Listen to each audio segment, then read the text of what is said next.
കാത്തിരിപ്പിനുള്ള ഉത്തരം വരികയാണ്. അർജുന്റെ ട്രക്ക് നദിക്കടിയിലുണ്ട് എന്നുള്ളത് അത് വളരെ നിർണായകമായ വിവരമാണ് ഷിജു. ഇനി അറിയേണ്ടത് ഈ ദൗത്യം എത്രത്തോളം താഴെയാണ് ഈ ട്രക്ക് ഉള്ളത്, ഈ ദൗത്യത്തിന് അവിടെയുള്ള സംവിധാനങ്ങൾ പര്യാപ്തമാണോ, മുന്നോട്ട് എങ്ങനെ എന്നതൊക്കെ സംബന്ധിച്ചാണല്ലേ ഷിജു?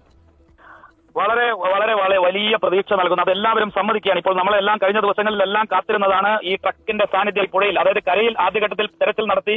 ആദ്യ 3 ദിവസം, അതായത് തെരച്ചിൽ തുടങ്ങിയത് 3-ാം ദിവസമാണ്. അതിനുശേഷമുള്ള 6-ാം ദിവസമാകുമ്പോഴേക്കും തന്നെ പ്രതീക്ഷ ആസന്നത്തായി പോയിരുന്നു. കാരണം കരയിൽ അങ്ങനെ ഒരു ട്രക്ക് ഉണ്ടെങ്കിൽ, ഇത്ര വലിയൊരു ട്രക്ക് ഉണ്ടെങ്കിൽ ആ തെരച്ചിലിൽ കാണാൻ കഴിയുമായിരുന്നു. അത് തന്നെയാണ് ഉദ്യോഗസ്ഥർ പറഞ്ഞത്. അതുകൊണ്ട് പ്രാഥമികമായി പരിശോധന നടത്തിയ ഉദ്യോഗസ്ഥർ പറഞ്ഞത് പുഴയിലേക്ക് ഒലിച്ചു പോകാനുള്ള സാധ്യതയുണ്ട് എന്നാണ്. പക്ഷേ അദ്ദേഹത്തിന്റെ സുഹൃത്തുക്കൾ, ബന്ധുക്കളുടെ എല്ലാം ആവശ്യപ്രകാരം ശിരൂർ മലയുടെ ഭാഗത്തോട് ചേർന്ന മുഴുവൻ മണ്ണും നീക്കം ചെയ്ത ശേഷമാണ് വീണ്ടും പുഴയിലേക്കുള്ള തെരച്ചിൽ ആരംഭിക്കുന്നത്. ആദ്യഘട്ടത്തിൽ നാവികസേന റഡാർ അടക്കം ഉപയോഗിച്ച് പരിശോധന നടത്തി. അതിൽ ചില സ്ഥലങ്ങളിൽ സിഗ്നൽ ലഭിച്ചു, പക്ഷേ അതിൽ പ്രതീക്ഷ ഉണ്ടായിരുന്നില്ല. പക്ഷേ കഴിഞ്ഞ ദിവസം ലഭിച്ച സിഗ്നൽ അത് 40 അടി അകലെയുള്ള സിഗ്നലാണ്. അത് ഏറ്റവും പ്രതീക്ഷ നൽകുന്ന സിഗ്നൽ എന്ന് അവർ ഇന്നലെ പറഞ്ഞിരുന്നു. ഇന്നിപ്പോൾ അത് ഔദ്യോഗികമായി സർക്കാർ തന്നെ പറയുകയാണ്, ഒരു ട്രക്ക് കണ്ടെത്തി. എന്തെങ്കിലും തരത്തിൽ ഒരു ലോഹവസ്തുവിന്റെ സാന്നിധ്യം എന്നല്ല, ഒരു ട്രക്ക് കണ്ടെത്തി എന്ന് തന്നെയാണ് ഇപ്പോൾ മന്ത്രി പറയുന്നത്. അതുകൊണ്ട് അത് നമുക്ക് പ്രതീക്ഷയോടെ കാത്തിരിക്കണം. കാരണം ഷിജു, ജില്ലാ പോലീസ് മേധാവി അത് അർജുന്റെ ട്രക്ക് തന്നെ എന്ന് പറയുമ്പോൾ ഇനി ഒരൊറ്റ ലക്ഷ്യം മാത്രം, നദിക്കടിയിൽ നിന്ന് അതെങ്ങനെ പുറത്തെടുക്കും, അതിലേക്കുള്ള നീക്കങ്ങൾ അല്ലെ?